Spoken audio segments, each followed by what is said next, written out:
नमस्कार मंडळी, श्री स्वामी समर्थ. चला तर आज आपण टरबूजाच्या बिया जमिनीमध्ये टाकू. बघा, हे व्हेरायटी आम्ही लावणार आहोत. हे आतून येलो कलर आहे ना, हे व्हेरायटी आहे पुखराज आणि 50 ग्रॅम याचं वजन आहे आणि याची किंमत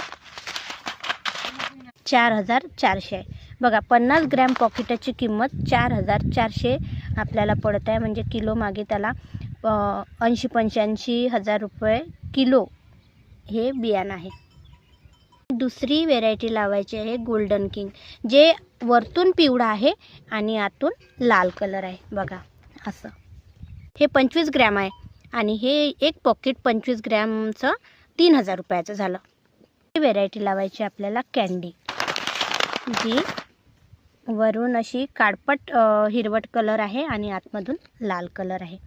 तर हे एक पॉकेट झालं. हे 50 ग्रॅमचंच आहे आणि हे 1500 रुपयाचं एक पॉकेट झालं. कँडीचे 7 पॉकेटं लावायचे आहे आणि हे एक येलो कलरचं जे आतून आहे हे एक पॉकेट आणि येलो कलर वरून आणि लाल आतून असं हे एक पॉकेट. येलो कलरचं आहे ना, ते 70-75 हजार रुपये किलो पडत आहे. बघा किती बियाणं महाग आहे. आणि हे तर सर्वात महाग 80-85 हजार रुपये किलो पडत आहे ही बियाणं.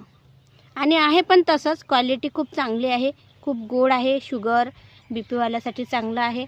आणि तसं पण टरबूज खाणं चांगलंच राहते, कारण टरबूजामध्ये पाण्याचं प्रमाण भरपूर राहते, जे की उन्हाळ्यात आपल्या शरीरासाठी आवश्यक आहे. हे बघा, आता आम्ही इथं टरबूजाच्या बिया लावत आहोत. पण काय झालं ना, हे असे गड्डे जास्त खोल झाले. बघा, गेल्या वर्षी काय होतं, मी टरबूजाचं रोप घरी तयार केलं होतं, त्याच्यामुळे काय गट्टूच लावायचं काम होतं. पण आता हे गड्डे खूप खोल झाले, तर आता एक नवीनच काम झालं तयार. डबलचं माती टाका लागत आहे अशी. हे बघा, आधी अशी माती टाकायची, नंतर मग त्याच्यात बी टाका लागून राहिलं. म्हणजे नसतं डबलचं एक काम झालं. हे 1 तास झालं म्हणा पूर्ण.